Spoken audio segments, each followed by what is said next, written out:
Hello, hello, hello. Looks like I'm live. I apologize. They just started doing lawn work on the lawn next door. The rain came through. I thought it was going to stop them, and they just amped up. It sounds like either a chainsaw or a leaf blower. So hopefully everybody can hear me okay. So if you guys can in the studio, go ahead and pop up my slide. So today's conversation is going to be pretty casual and formal. And if I'm honest, it's mostly unscripted. And part of that is because I'm doing a workshop tomorrow, and that's going to be a lot more scripted and formal. And today, I just really wanted to talk about who I am, how I landed in the work that I do, and my grief journey, so that people like me that can identify with things that I'm here to share today can know that they're not alone, right? Because I think that's the biggest, most important part of grieving is feeling like we're not alone. Representation matters in so many ways and in so many things. And when we're grieving, it's really important to have community and not feel isolated or alone, because grief in itself is already really isolating and difficult to manage. So let's start with who I am. My name is Amanda Ferrat. My business is Value Yourself Counseling. And I am an advanced EFT practitioner, international speaker, emotional wellness counselor. I'm also a badass, an activist, a co-conspirator, and a grief warrior. My grief journey started when I was 7 years old. My friend Robert was in a horse riding accident and didn't survive. I knew at 7 that you're supposed to go to funerals, but my family didn't want me to go because, of course, they were trying to protect me. But as my mom likes to say, you couldn't tell me anything. And if I wanted something, I was going to get it. And I wanted to go because that's what you do. When you lose someone, you go to the funeral. I don't have a super vivid memory of much more than walking into the church and seeing that child-sized casket that held my friend. But that stuck with me for a long time and always will. Moving forward, I was a ranch kid growing up in Montana, so of course I learned about the circle of life. As I was told, we don't get to name all the calves because eventually they're going to end up on our dinner plate. And I lost pets and things like that. But my family was also impacted by a much bigger type of loss. And Paiki just finished speaking on this: death by suicide. My uncle Randy was present in conversation, pictures, trophies from 4-H, but not in person, as he had died by suicide as a teenager years before I was born. But my nickname was Mandy and his name was Randy, so I often got called Randy by mistake. So it's not like Randy wasn't talked about. It's not like I didn't know that he had existed. So I was sat down as a child and explained a little bit about suicide and told that it was never the final option, that there was always another option. But beyond that, there wasn't much more discussed, especially not around mental health, suicidality, or ideation, asking for help, right? Like I was told it was not the last option, but wasn't really always given permission to ask for help or what that looked like. And we especially didn't talk about why Randy made that decision, why Randy was no longer with us, what led to that. And so that definitely made an impact on our entire family because I watched as my family never knew how to communicate around death, loss, and especially mental health. So fast forward into my adult years. Of course, as we age, grandparents age, and we know that they're not going to live forever and loss is eventually expected. But unfortunately, I lost my grandma Elaine, my mom's mom, who was my person, very quickly. I had already moved from Montana to out here on the West Coast. And my grandma, I went home to visit her in May. And one of the last things she asked me was to please come home. And I explained to her that I was happy out here in Oregon and that I was doing the things I was meant to do and that I missed her very much and loved her very much. We didn't know at the time that she had lung cancer and that we would only have her for a couple more months. In fact, we lost her that July, 2 days after my birthday. I rushed home to see her before she passed and spent my birthday holding her hand, telling her I was there, and letting her know I loved her. At this point, she wasn't really verbal, and I was the last person she held hands with. She tried to let me know that, she wanted to talk to me, but she wasn't able. So that was a really hard loss. And unfortunately, part of what happens in our society here in the US is we get those 3 bereavement days. So I was already on vacation. I was using vacation to come home. It was something that was pre-planned, and the vacation time just happened to coincide with my grandma falling ill. And so I had to call my work and let them know that I needed to extend that vacation and add on those 3 bereavement days. The issue was I already was having trouble with my supervisor and was already kind of on a performance improvement plan. Didn't really like the job. It was in the world of social work. And even though social work was a world where you'd think, self-care was promoted, but self-care wasn't really allowed in ways it should be around grief. But I won't go down that rabbit hole.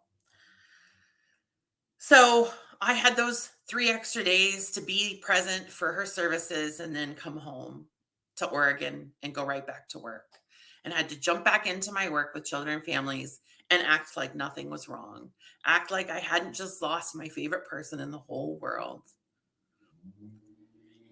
And carry on with the job with a smile on my face, putting myself out there and putting these families that I served first. Needless to say, the job didn't last much longer because I just wasn't able to balance taking care of myself and putting other people first. And it was a blessing to actually be let go from that job. Unfortunately, I then lost a very dear friend, Walt. And in fact, you can go ahead. Let's go ahead and flip to. Actually, no, we're going to stay on this slide for a little bit. We'll do picture slideshows here in a little bit. So I had just lost a job, didn't have unemployment yet, was trying to figure out, again, I'm someone that part of grieving is you have a funeral, right? Or some rite of passage, and that gives you some closure so that you can grieve. Well, I couldn't make it home for Walt services because I didn't have the financial means to make it home. And so here I sit dealing with the loss of a job and loss of income, still reeling from the loss of my grandmother and having no support around that loss. And now I've lost a good friend suddenly and unexpectedly. And I'm isolated. I'm in, you know, on the West Coast by myself, no real close friends or family here with me. And finally, I did get my unemployment and I was able to come home, and I was there for a fundraiser for Walt's honor. So I didn't get to have that rite of passage and be at his funeral, but I did get to be there for something else that was significant. So life moves on. I come back after a while and I applied for grad school. I get a job. Life goes on. I'm, carrying on the daily duties of life. And um, there's been other losses here and there, right? That's something we don't often talk about. Is one of those things that we don't always know, or that isn't always known, is that there are multiple types of losses and there are multiple types of grief. And they all kind of need sometimes different things depending upon who we are and how we grieve. So I'm still not really navigating the loss that I'm experiencing in my grief because I'm, Montana, grew up with that pull up your bootstraps mentality. So I'm just carrying on with life. I get a new job, I dive in, I get accepted to grad school, I prepare to start grad school. The job knew I was going to potentially be in grad school, but eventually the job and grad school were too much competition for each other.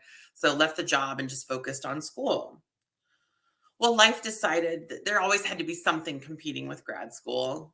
So it decided it was time for me to have more loss. My dad had already been battling cancer. He had been diagnosed in the fall of 2007. This was now 2016. So he'd been battling multiple myeloma for some time. And he'd have good years and then he'd have harder years. But in 2016, again, around my birthday, it became very clear that cancer was going to win.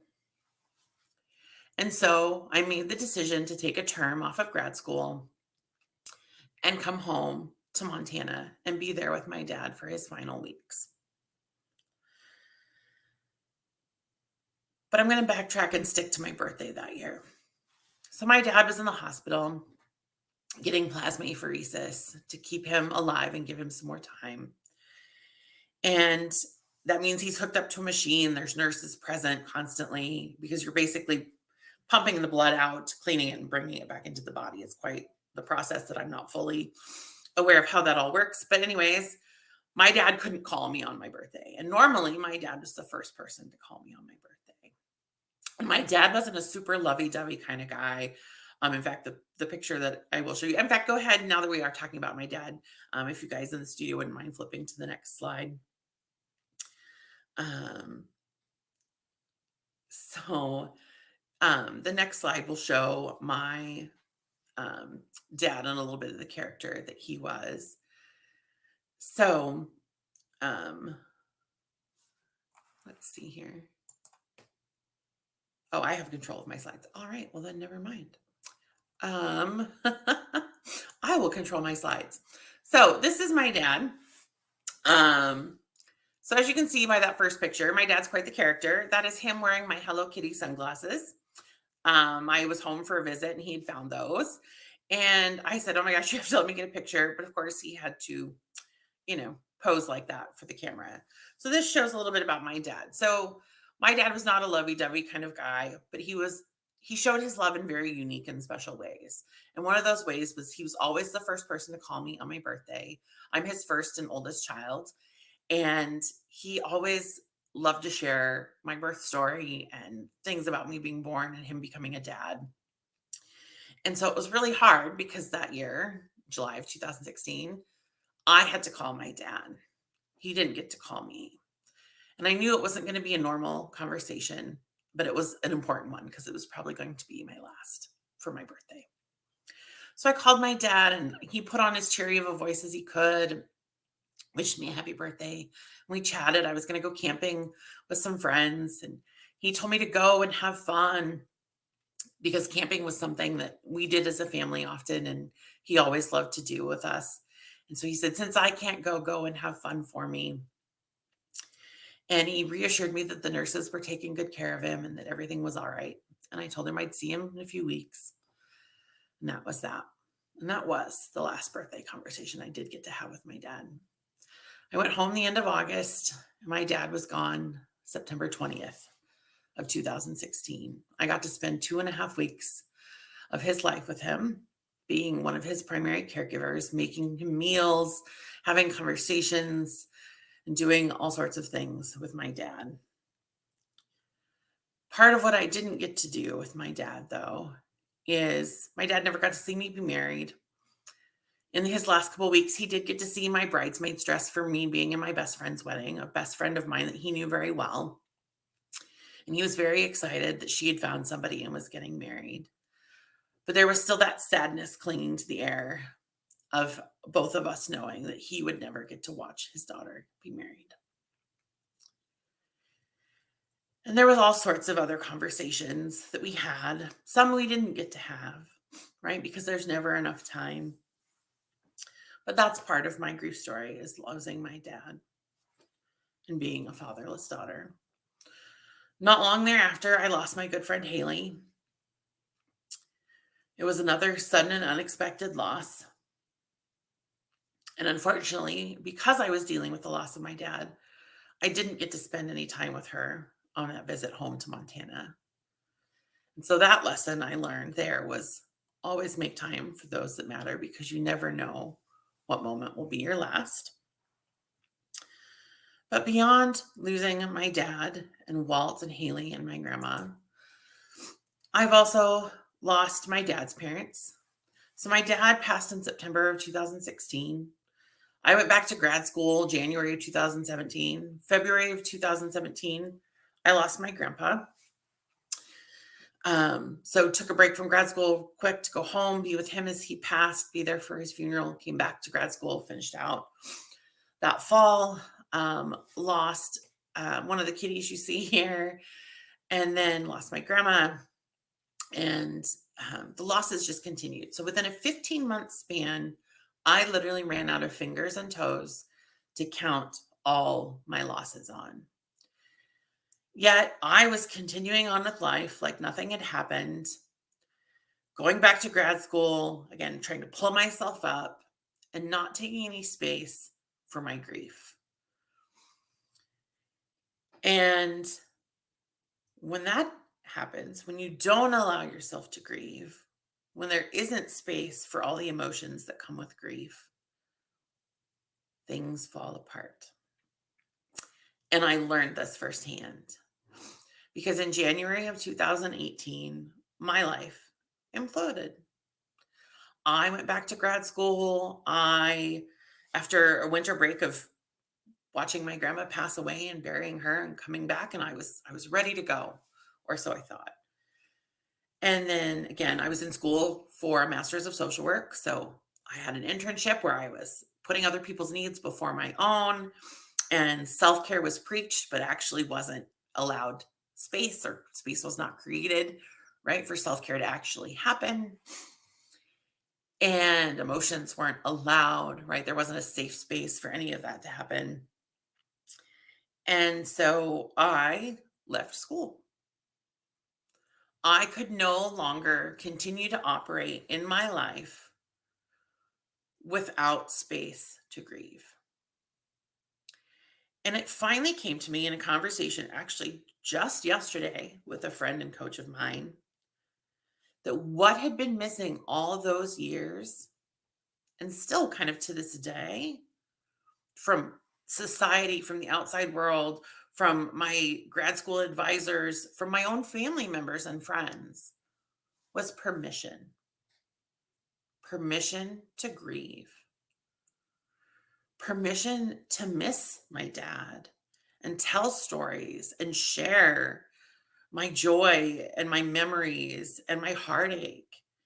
To share the anger at having to rewrite the rest of my life story as a fatherless daughter.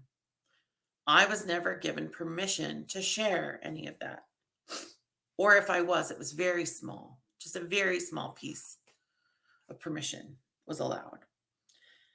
And like I said, this even happened for my own family. I can remember that when I first came home to help with my dad, it was a shock to see how sick he had gotten and to realize just what was going to happen over the next few weeks. And of course, I got emotional. I'm a very emotional being. Um, I'm a Cancer sun sign. If anybody, relates to astrology, I'm a Scorpio moon, Virgo. Like I am very emotional. And so some of that emotion started to come out. And my mom got very upset and she shut it down. She's like, there's no space for that now. I just need your help. And if you can't shut that down and be of help, and if you can't handle this, then there's no place for you here.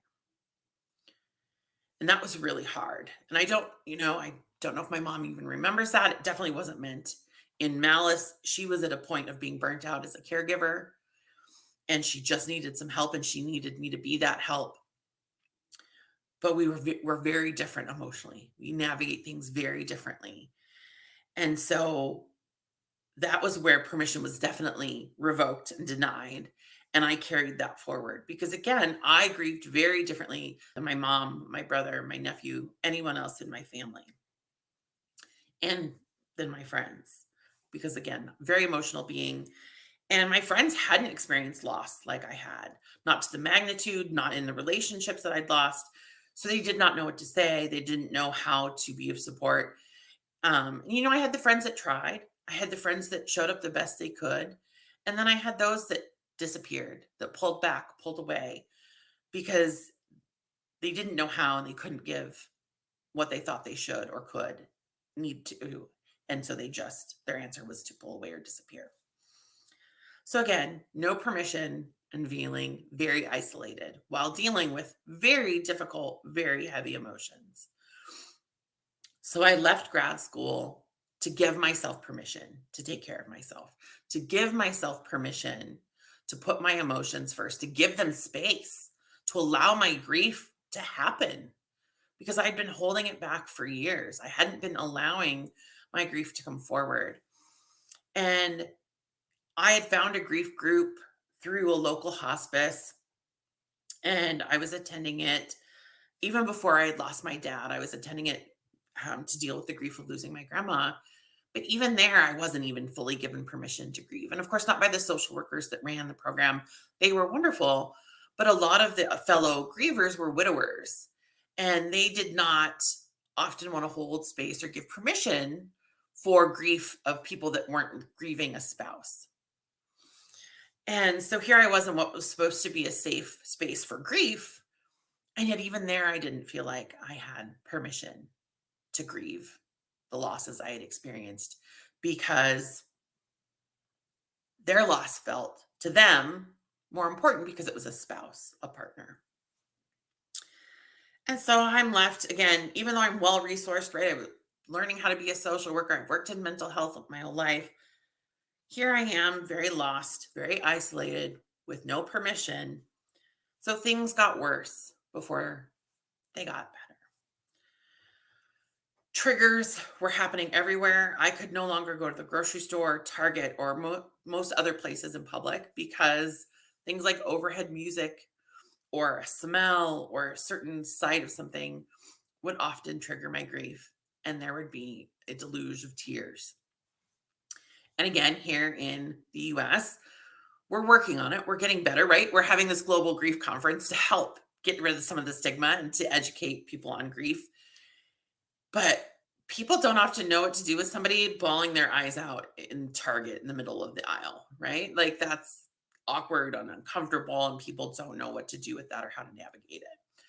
So my response to that was again, I felt like here's another place and space. I don't have permission. I don't have permission to express my emotions. I don't have permission to grieve. So I became agoraphobic. I quit going out in public except to go to therapy. And again, kind of went into that darkness. Again, Cancer self, right? So very hermit crab, really holed up in my shell. And then I realized that that wasn't healthy either. And I started to do the work again, had a therapist, was doing work with her, was starting to utilize my tools, was actually implementing and giving myself self permission and space to do self-care, and started to kind of see the light at the end of the tunnel and get better and grow and improve. And that didn't mean the losses stopped. It didn't mean the grief stopped. It didn't mean that I was all better or that things didn't still hurt or that there weren't still triggers, right? The song You Are My Sunshine is still a trigger to this day. I have a little bit more control over my reaction to it now, but it's still a trigger because it was a song that my great grandmother used to sing, and my grandpa sang it, and my dad sang it, and it's been handed down. And so it's one of those things that when I hear it, it triggers the memory of all of their losses. But I don't lose it anymore in Target, is what I'm saying. And how I realized that I was getting to that space and getting better and coming back into my aligned self because I had allowed myself, I'd given myself permission to feel, to emote, to grieve, was with another big loss. So, summer of 2019, a friend of mine who I'd known through high school and gotten closer with in college, who actually was my best friend's brother in law because he'd married my best friend's sister, died by suicide. And instead of retreating into darkness or having, big emotional reaction, I held space for my grief and I went into action for my best friend, her sister, and their families.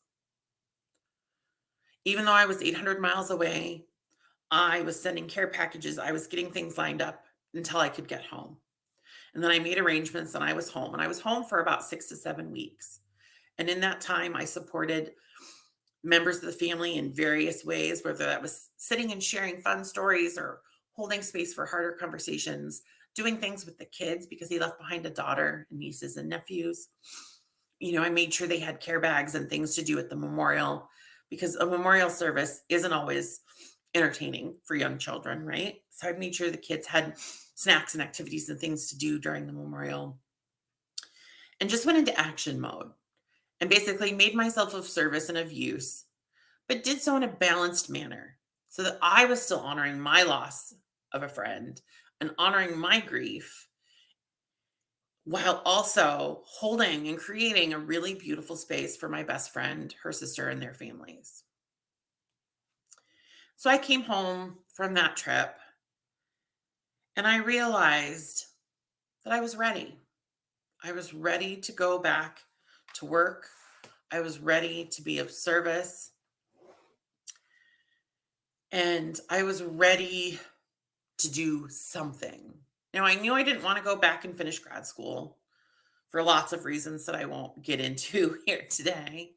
I knew that I didn't want to go find a 9 to 5. I wanted to kind of be my own boss so that, again, I would have permission when things got hard or emotional or when I needed to kind of shift things up, I could. Because in my journey, in all of this, part of the self-care that I did, my body was starting to break down and I realized I had a disability. And so, I've been dealing with my own chronic health, mental health, physical health, and all of that. I now was like, okay, I'm ready to go back to the world, but I need to do so in a manner where I get to honor my mental, physical, and emotional needs, which I know Peggy talked about all of those in relating to grief. And I learned in my grief journey just how important whole person wellness is, especially paying attention to that physical, mental, and emotional health.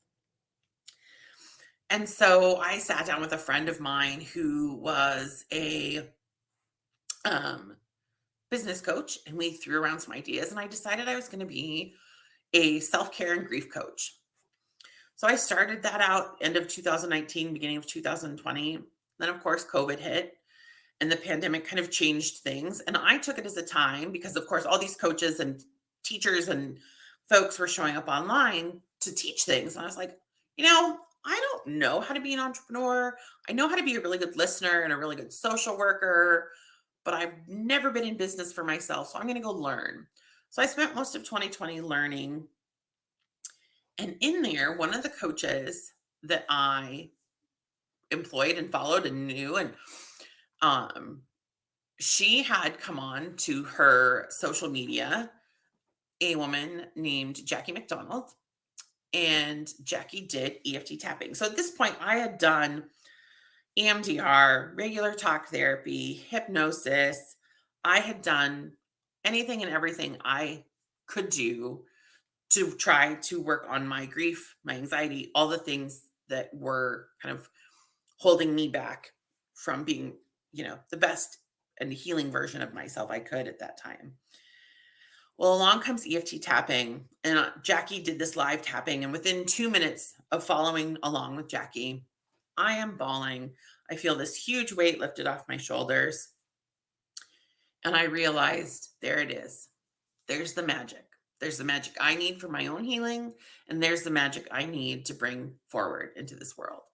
So, sure enough, Jackie was launching a training program to become certified as an EFT practitioner. And I signed up, and I am now an advanced EFT practitioner. But grief is still a part of the work that I do, because grief is a major part of my story. It's a major part of how I've had to navigate the last several years of my life. And in the work that I do and in the world that I'm hoping to create, I always want to be someone that just reaches back to someone a few steps behind me and helps pull them forward and empowers and allows them to step forward into the best version of themselves.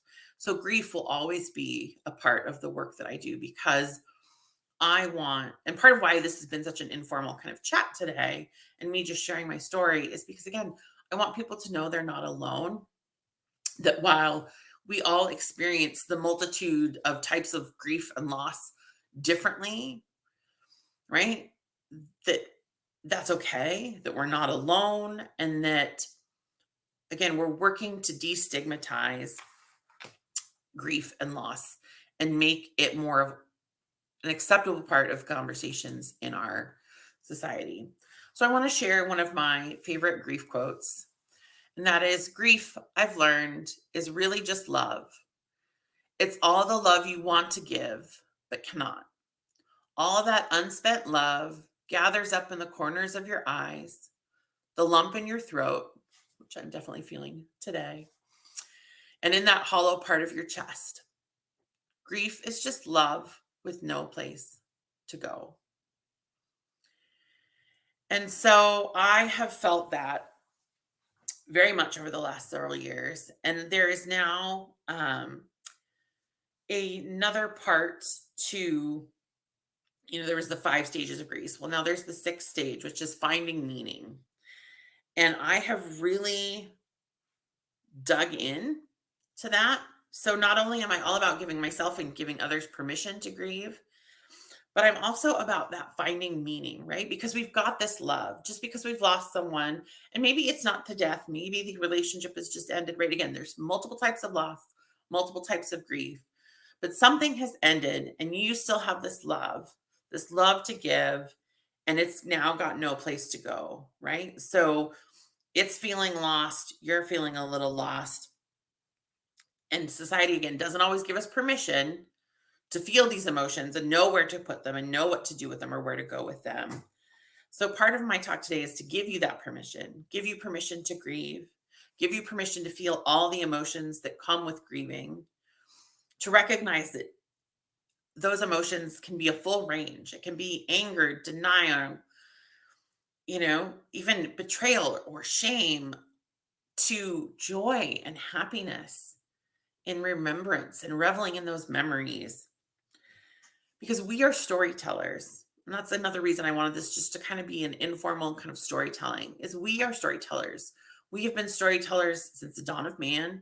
Before we had language, we drew pictures on cave walls, right? Like, we have always been storytellers. And again, part of where we aren't given permission often in our society is to share our stories or to share memories. It gets really uncomfortable so often for people to hear someone share about a loved one that they've lost. They're worried that, or if they bring them up, if somebody else brings them up, oh, I'm going to make that person upset or I'm going to make them cry or, and again, oh, my emotions are uncomfortable. We don't want to have to deal with them. But I'm here today to give you permission to share those stories, permission to feel those feelings, permission to grieve, whatever that looks like for you, and permission to find meaning. So for me, I have a remembrance shelf. So it's a shelf that's out in my living room, and the top shelf is my grandpa's. So I have the flag from my one grandpa's casket in a case and photos of both of my grandpas and some little knickknacks that relate to them on the top shelf. The second shelf is all devoted to my dad. So I have photos of my dad, the little jar of some of his ashes that I have, and some other things again that relate to my dad. One of the cool things about my dad is he has sent us guitar picks from heaven, or from beyond, whatever you like to call it. I'm not super religious. I'm much more spiritual. So I just kind of like to say he sent those from the spiritual realm. Um, we found three of them all together, my mom and I. We found the first one together. My mom was here visiting me in Oregon, and I was actually going to speak and tell stories at a grief event. And the pick was just sitting at our table and it had an eagle on it. An eagle were my dad's birds. His business was named Freebird. So that was very cool. And then the second guitar pick I found was on the ground in a parking lot outside of a country club after I'd been at an event where I met cousins from my dad's side of the family that I didn't know I had. And that was very cool. And then my mom found the third one in Texas. She was visiting her sister on my parents' wedding anniversary. So we have those. We've kept those. Those are very special mementos to my mom and I, because those are something that, sometimes people talk about pennies from heaven. Well, my dad, who was a musician who wrote songs and played the guitar, has sent us guitar picks from beyond. And then the next shelf is my grandma's. And then the next shelf after that is my pets that I've lost. And then the bottom shelf is my friends that I've lost. And I will light candles. I will say prayers, or I will talk to those folks if I need to. I will thank them or let them know if something good comes my way from the universe. So that's a ritual. That is something that I've created to give myself permission to grieve and to honor the love that I have for those people and those relationships. Because those relationships, even though the people are no longer here on this earthly plane and those pets are no longer here on this earthly plane, those relationships still continue for me in this way. So find ways to continue on those relationships in a meaningful way that honors how you want and need to grieve. And some other things that people don't talk about that I just kind of wanted to chat about today are that grief isn't linear, right? My journey has been up and down, back and forth. I will have moments where I think I'm okay, right? Because I'm a professional now, I help other people. And then a day will come where I'm a hot mess and a puddle of tears, and I need to take a mental health day because grief has said, no, I win today. I'm going to take up space today. And I'm learning to give permission to show up, and then learning how to tend to it and what it needs in those moments. There's also no time limit. Yes, it's been since 2014 when I lost my grandma. And well, I lost my dad in 2016. That doesn't matter because, again, going back, we are storytellers. I've had to rewrite the stories in my life without these meaningful people. And that's going to get harder as I experience new things or have new milestones or go through things and those people aren't there, right? Especially my dad and my grandma, who were my cheerleaders for so much. It's hard to hit milestones or have things happen in my life and not have my cheerleaders here. And that's, again, another reason for my remembrance shelf, because then I can go and share that with them. And know that all emotions are valid and to be expected and to show up as a part of grief and grieving. Anger, right? There's so much shame often around anger. Anger is a valid part of grieving. Happiness and joy are valid parts of grieving, right? If you have a memory and it makes you smile, don't feel bad because you're happy in that moment. Revel in that joy, you know, soak that up.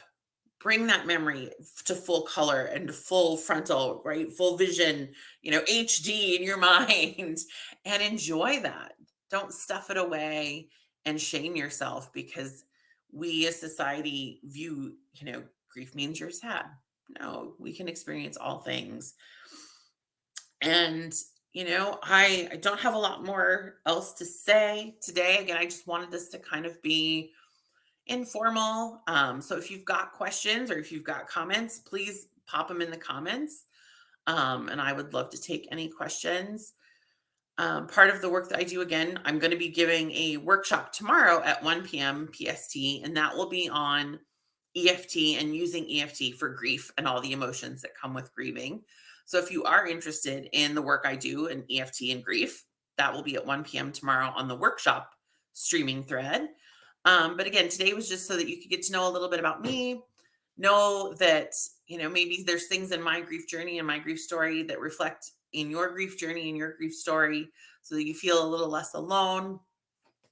And just again, the biggest takeaway is I am giving you permission. I'm giving you permission to feel all the feelings, to let them take up the space that they need, for you to take the space and time that you need, and advocate for what you need as you grieve. And tell those stories, right? As well. And so that leads me to I do have some offers and places you can find me. So, one of my first offers is a 25% off a 90-minute EFT tapping session focused specifically on grief. And there's the link for that. And then you would use the coupon code GGC, so Global Grief Conference, GGC 22. And then also, I have a really cool freebie that I have designed specifically for the Global Grief Conference.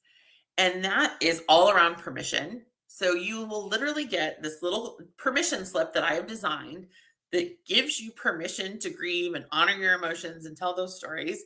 Because again, I went years without permission, years. And even though I would do certain things to kind of give myself permission, it still wasn't enough. And so I've had to have this big, long, drawn out journey of almost a decade, right? Of finding and creating space and people to give me permission and spaces to give me permission so that I could fully kind of heal and transform through my grief journey. So if you sign up for my newsletter, you will get that really cool freebie that's all around permission, what gets in the way often of giving ourselves permission, and that cool little permission slip that you can laminate or print out or put up and have so that you can always remind yourself that I have given you permission to grieve. And my word matters more than anybody else's. Just saying. Just kidding. But again, permission matters because I didn't have permission. And that was the biggest barrier to me getting to grieve as I needed to in a healthy manner. So again, I want to give you that permission. And then you can find me on Instagram under Value Yourself Counseling. My email is valueyourselfcoach@gmail. And you can find all my offers on my campsite bio site. But if there aren't any questions, that kind of will wrap it up for me today. Again, just take really good care of yourselves, honor that grief and however it shows up for you. Know that you're not alone. It's not a pretty linear, neat little package, right? That comes all wrapped up in a bow, but you're not alone. We've got you. This conference is full of amazing, amazing professionals. And I hope everybody that's here is getting at least something that they need. And I hope that my story has helped you a little bit today. And again, thank you so much.